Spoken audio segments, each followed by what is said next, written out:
অনেক কথা বলবার আছে আমার, তবে সবার আগে নিরঞ্জনের কথা বলতে হবে আমাকে। নিরঞ্জন আমার বন্ধুর নাম। আর কোনো নাম ছিল কি তার আমি জানতাম না। ওর একজন বান্ধবী ছিল, অবশ্য কিছুদিনের জন্য সে তাকে প্রীতম বলে ডাকত।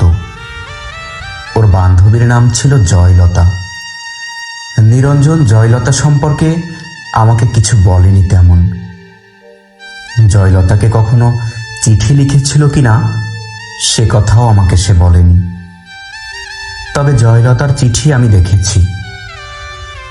একটা চিঠি ছিল এরকম: প্রীতম, সময় গড়িয়ে যাচ্ছে। তুমি বলেছ এখন দুঃসময়, কিন্তু আমি জানি সব সময়ই সুসময়, যদি কেউ ব্যবহার করতে জানে তাকে।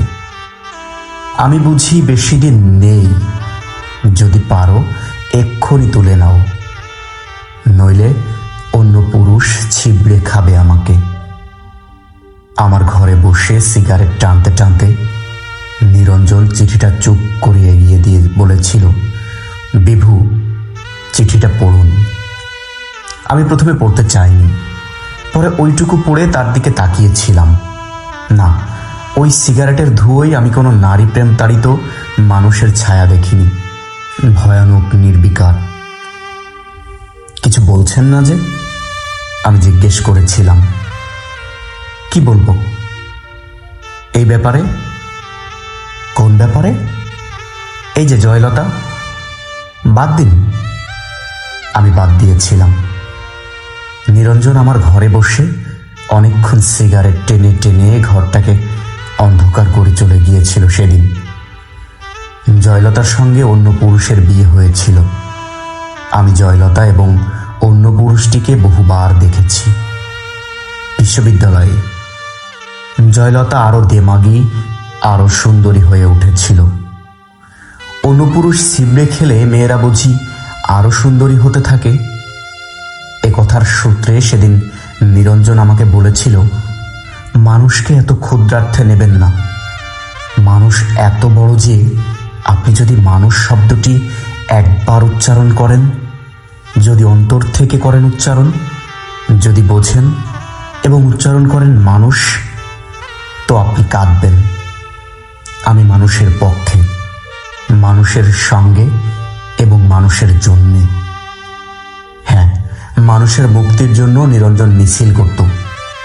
আমি শুনেছি নিরঞ্জন বলছে, তুমি দুষ্কৃতী মারো, গেরিলা তামিল মারো, এভাবে যেখানে যাকেই মারো না কেন ইতিহাস লিখবে যে এত মানুষ মরেছে। বড়ই করুণ এবং বড়ই দুঃখজনক। শক্তির স্বপ্নে তুমি যারই মৃত্যু উল্লেখ করে উল্লাস করো না কেন, মনে রেখো মানুষই মরেছে। এই ভয়ঙ্কর সত্য কথা নিরঞ্জন বলেছিল। মিছিলে হাত উঠিয়ে বলেছিল, এভাবে মানুষ মারা চলবে না, মানুষকে বাঁচতে দাও। নিরঞ্জন আমার বন্ধু। নিরঞ্জন বাঁচেনি। তার উদ্যত হাতে লেগেছিল মানুষের বানানো বন্দুকের গুলি, বুকেও লেগেছিল, যেখানে থেকে মানুষ শব্দটি বড় পবিত্রতায় বেরিয়ে আসত। সে লাশ, আমার বন্ধু নিরঞ্জনের লাশ। আমি দেখেছি রক্তাক্ত ছিন্ন ভিন্ন লাশ। মানুষ কাঁধে করে তাকে বয়ে এনেছিল মানুষের কাছে। জয়লতা সে লাশ দেখেছিল কিনা সে প্রশ্ন উঠছে না। দেখলেও যদি কেঁদে থাকে, সে প্রকাশ্যে বা গোপনে, তাতে নিরঞ্জনের কোনো লাভ হয়নি। মানুষ কেঁদেছিল, আমি জানি, তাতে নিরঞ্জনের লাভ হয়েছিল। নিরঞ্জন প্রমাণ করতে পেরেছিল গতকাল মিছিলে আইন অমান্যের অভিযোগে যে দুষ্কৃতী মারা গিয়েছে তার নাম নিরঞ্জন। সে আসলে মানুষ।